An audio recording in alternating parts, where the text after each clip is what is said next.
යන්නේ නැතිව කොහෙට හරි කාන්දු වෙලා කියලා.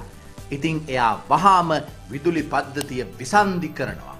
අපේ උපකරණය මිහි තතකට සම්බන්ධ වෙලා තිබුණොත් අපිට කරන්ට් වදින්න කලින්ම ට්‍රිප් ස්විච් එක ඕෆ් වෙනවා.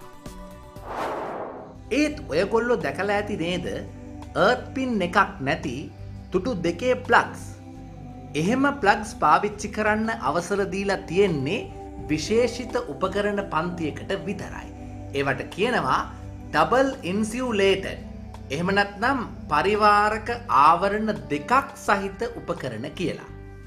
ඒත් අපි ලොකු වැරද්දක් කරන තැනක් තියෙනවා. අපි අපේ විදුලි සැපයුම ප්ලග් පොයින්ට් එකකින් ලබා ගන්න මෙන්න මේ වගේ පින් දෙකක් සහිත එක්ස්ටෙන්ෂන් කෝඩ් භාවිතා කරනවා. හැබැයි ඒ වගේ අනෙක් පැත්තට අපි සවිකරන උපකරණ වලට මිහිගැන්වීමක් අවශ්‍යයි. ඒවා 3-pin plug වලින් සැපයුම දෙන්න ඕන උපකරණ. ඒත් එක්ස්ටෙන්ෂන් කෝඩ් එකට මිහිතතක් ඇවිල්ලම නෑ. ඒක නිසා අපේ ගෙදර මිහිතතට බැහැ එහෙම වෙලාවට ඔබව ආරක්ෂා කරන්න. දැන් ගෙදර විදුලි පරිපතය ගැන ඔබ ගොඩාක් දේවල් දන්නවා. හැබැයි මතක තියාගන්න විදුලිය කියන්නේ හොඳ සේවකයෙක්. හැබැයි නරක ස්වාමියෙක්.